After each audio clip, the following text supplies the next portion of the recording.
Be free. Free as a bird. Free. Free to the world. You great bottle of All Rye. Golly, that's a chocolate bomb. That's like a minty chocolate bomb. I'm not even playing. This is heaven in a glass. I ain't gonna lie. This is gonna get you there.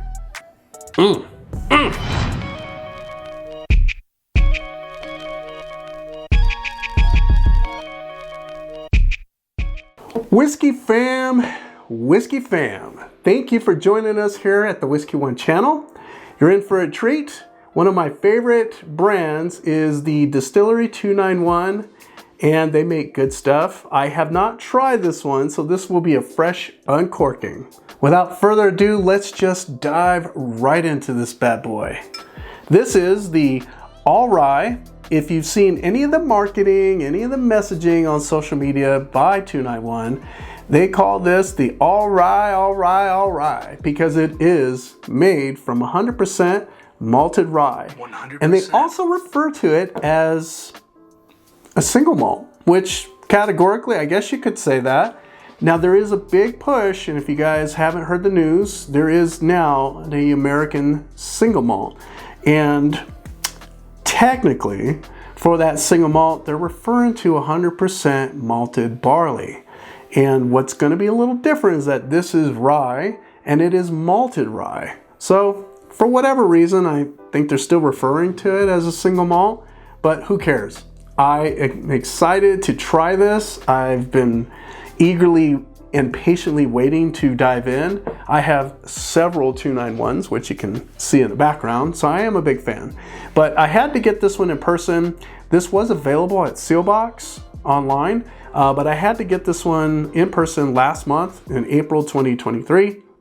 And after I ran into Emily Rose, who is a brand ambassador, she's the manager there at 291, I was sold and I knew that I had to get my hands on this. I was actually very excited to get my hands on it. So let's get into this and pop it, shall we?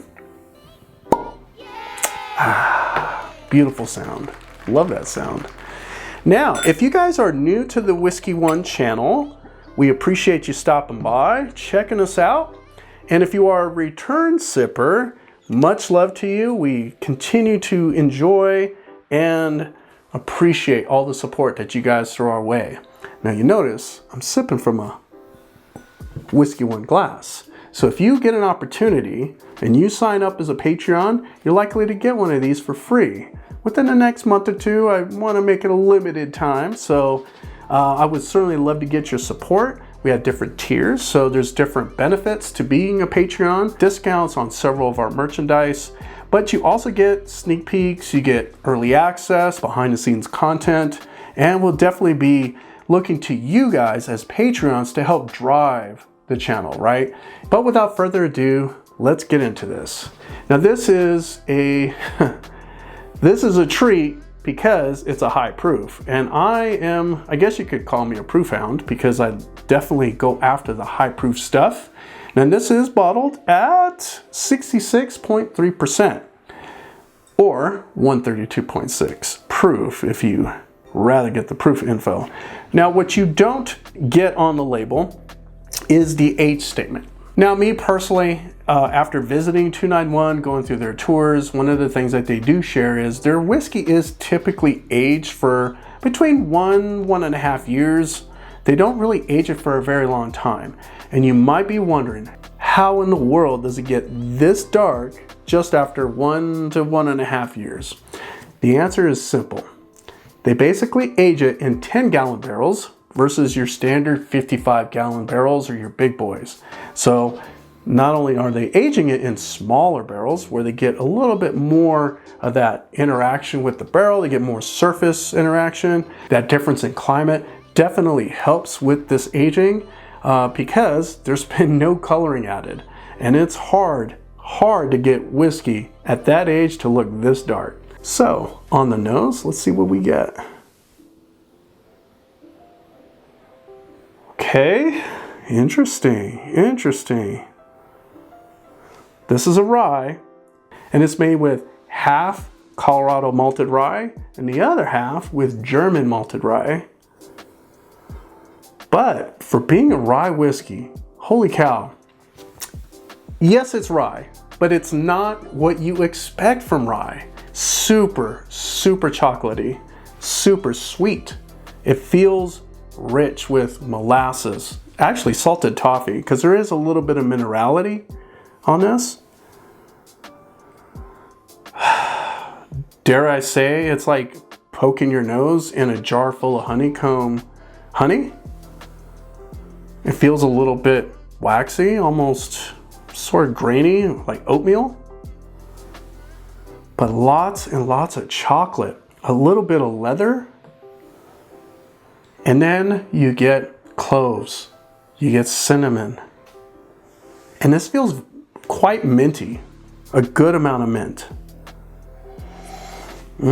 Like smelling it. It brings a smile to my face because the flavors are just really ramped up.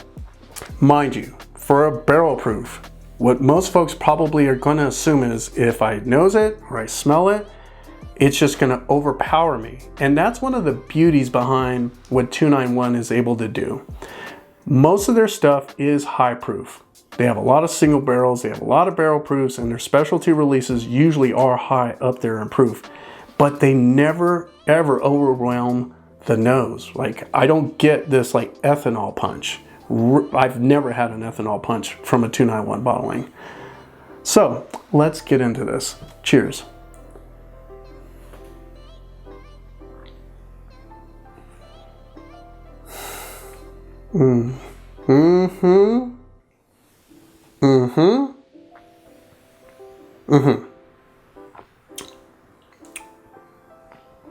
Wow. I don't know if any of you have ever had those Andes chocolates, the ones that are like chocolate mint, usually come in little squares. If you go to Olive Garden enough, you certainly get it at the end of your meal. On the palate, one of the first things I notice is just how chocolatey and minty it is. It's like fresh mint leaves. I'm gonna go back to this because I'm honestly really enjoying this.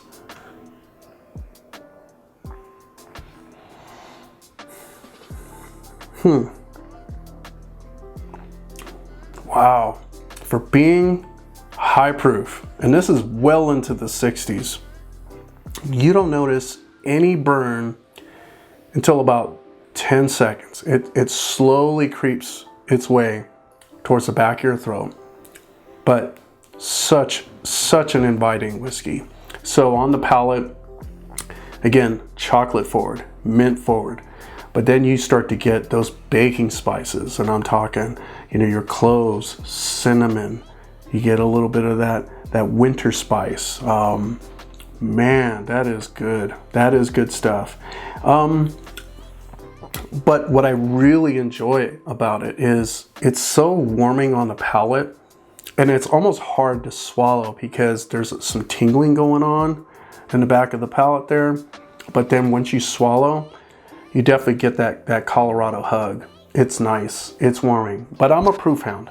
Maybe some of you are not into high proof stuff, but I tend to drink my whiskey neat. I don't really add any water, but certainly if you felt like the proof was high enough, you could always add a little water, sort of mellow it out.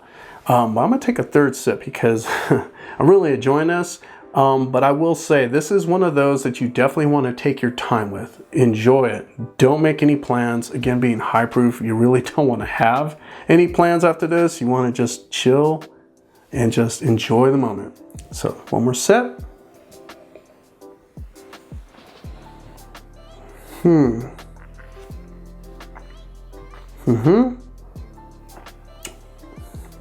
I said salted toffee, right?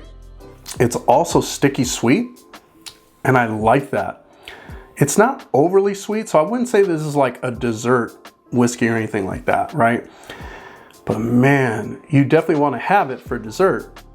Get you a good meal going, maybe a steak, something big, bold, and robust to enjoy this big and bold whiskey. But as far as this one, just overall, just full of flavor. There's things that tend to have different flavors, lots of flavor, but then you get those whiskeys that are just dense and rich with flavor. So I'm gonna take one more sip and talk to you guys about my thoughts on who this speaks to. So cheers. Wow. So those return sips start to bring out the chocolate, a lot more chocolate. You also get like coffee, some nice coffee bean going on there, but it feels somewhat earthy, but full and loaded with baking spices. And then you definitely get that anise, you get that mint leaves, and you get almost like black tea. And I like the way this tastes. It's very full and flavorful, but it's also balanced, and it takes you there. It takes you to different places. And that's why I really enjoy this, and I also enjoy a lot of bottlings from 291. Now, I think that this mostly speaks to the whiskey curious. If you were just wanting to dip your toe in rye, I don't necessarily suggest that you get like a barrel proof or a cask strength rye. But if you're ready for that, if you're ready for something big and bold and you want to get pushed to the limit, you want that wild ride, this is right up your alley. Again, I feel like the whiskey curious want to go on those adventures. They want to be pushed a little bit. They want to have that experience with something big and bold. And this is something that I would recommend for all you whiskey curious out there. Now, I've certainly enjoyed this. I am very pleased with this bottle. I think it's definitely one for the books. And for those of you guys that are watching, hopefully we see you back again. We certainly would love to see you and get your thoughts on 291 whiskey. Have you had some? What are you thinking? Is it for you? Is it not really, your cup of tea or your dram of whiskey? But I would certainly love to hear your thoughts. And here at Whiskey One, it's about the one you enjoy. Cheers.